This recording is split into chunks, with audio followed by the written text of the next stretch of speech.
मुझे मैं आपसे जानना चाहता हूँ कि जैसा कि देश भर में जगह-जगह पर ये जो विरोध प्रदर्शन चल रहे हैं, फिलहाल इसकी जो ताजा स्थिति है उसको लेकर के क्या कहेंगे? क्योंकि जगह-जगह पर देखा जाए, जैसा सूरत में देखा गया कि 3 से 4 किलोमीटर तक जो है जैन समाज के लोग सड़कों पर उतर आए। इसके अलावा राजस्थान में देखा गया, दिल्ली में देखा गया, अभी कई जगहों पर ये जो एजिटेशन है, ये जो खास तौर पे विरोध प्रदर्शन है, ये चल रहा है। तो फिलहाल इसकी क्या जानकारी है, क्या रूपरेखा रहेगी आगे? क्योंकि जिस प्रकार से अभी सरकार लग रहा है कि फिलहाल इस जो है इस तरफ ध्यान देने के पक्ष में नहीं है, तो क्या कहेंगे आप? ये अभी मेरे ख्याल से आपकी स्क्रीन पे जो फोटो दिख रहे हैं, ये कल के हैं, बम्बई के ऐतिहासिक आजाद मैदान के। हाँ, ये कल का कार्यक्रम है जो आप दिखा रहे हैं, और इसमें मंच पर दिगंबर परंपरा के महान आचार्य प्रमाण सागर जी हैं। श्वेतांबर मूर्ति पूजक परंपरा के महान आचार्य नयपदम सागर जी महाराज हैं, जिनका मार्च में पदाभिषेक होने जा रहा है। मैं भी वहां पर उपस्थित था, हमारे देवेंद्र भाई जी ब्रह्मचारी जी भी उपस्थित, और हमारे मुनिगण भी हैं, माता जी भी है। और कल बम्बई की सड़कों पर वहां जन सैलाब रैली के साथ में। लेकिन आप देखिए क्या खूबी है इस जैन समाज की। भीड़ हजारों लाखों की है, लेकिन कोई न पत्थरबाजी है, न आगजनी है, न तोड़फोड़ है, न बसों को स्कूटर को जलाया जा रहा है। और आप देख रहे हैं कितने शांति प्रिय ढंग से। कभी कभी हमें लगता है कि कहीं हमारी ये शांति प्रियता ही तो हमारे आड़े नहीं आ रही है, और इसीलिए राजनेताओं के कान पर जूं नहीं रेंग रही है। हालांकि मैं मीडिया से इधर उधर से सुन रहा हूं, लेकिन मैं ज्यादा मीडिया ट्रायल पे विश्वास नहीं करूंगा। जब तक कोई ठोस प्रस्ताव लिखित में सामने नहीं आता है, तो हवाई हवाई बातों के आधार पर मैं टिप्पणी नहीं करना चाहूंगा। हमारा ये निर्णय एक मत से है, जब तक ये मांग नहीं मानी जाती है, तब तक निरंतर आंदोलन जारी रहेगा। और आंदोलन ही नहीं, बलिदान शुरू हो गए हैं। परसों ही जयपुर में इसी मुद्दे पर महान दिगंबर आचार्यों ने अनशन शुरू किया था, और उन्होंने देह त्याग दी। स्वामी दीपांकर जी ठीक कह रहे थे कि कितना बलिदान चाहते हैं, बता तो दे। ये आस्था और श्रद्धा का विषय है।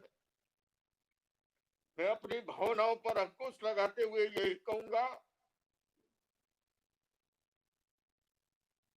सरकार के लिए भी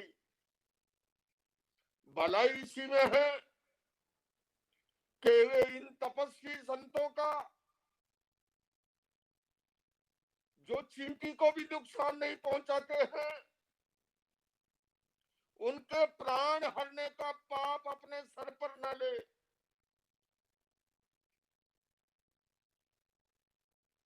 इसलिए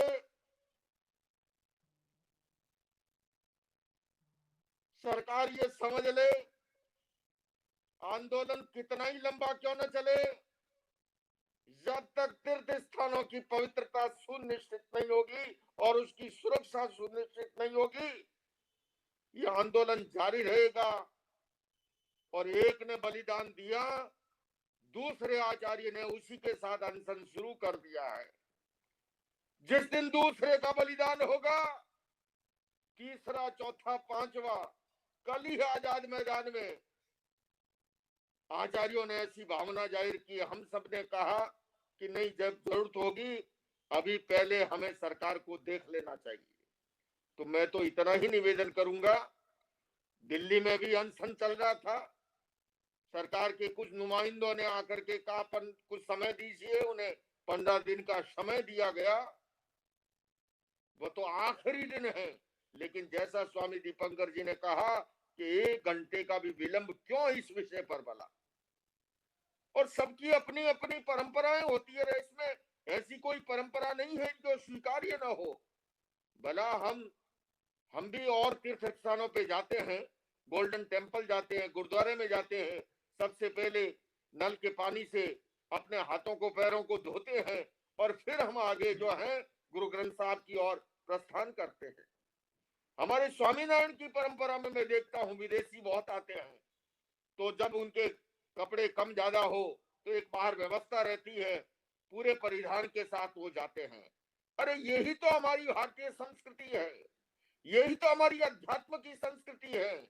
और हम क्या कहते हैं, हम तो केवल इतना कह रहे हैं वहां दारूबाजी नहीं होनी चाहिए, वहां मांस मदिरा नहीं होना चाहिए, वहां दूसरे व्यभिचार नहीं होना चाहिए। उस पहाड़ का कण कण पवित्र है और इसलिए श्री समेत शिखर जी, श्री शत्रुंजय जी, श्री गिरनार जी की पवित्रता को अक्षुण्ण बनाने के लिए और वहां की सुरक्षा को सुनिश्चित करने के लिए हम गुहार लगा रहे हैं और ये लगाते रहेंगे। और मैं इन संतों से भी निवेदन कर रहा हूं, उन्होंने तो पहले से ही कह चुके हैं, वो स्वामी दीपंकर जी 3 दिन पूर्व मेरे आश्रम भी आए, तब भी कह के गए कि लोकेश जी इस मामले में हम पूरी तरह साथ हैं। अभी बनते सुमिल जी ने कहा, बल्कि मैं संतों से विचार विमर्श करके कि हमें शीघ्र प्रेस कॉन्फ्रेंस करके संयुक्त रूप से एक साथ मंच पर आकर के इस तरह से एक विधिवत या कोई कॉन्स्टिट्यूशनल क्लब में ऐसी बैठक बुला करके सारे संतों की और इस मामले में संयुक्त रूप से हमें आगे की रणनीति तैयार करनी चाहिए।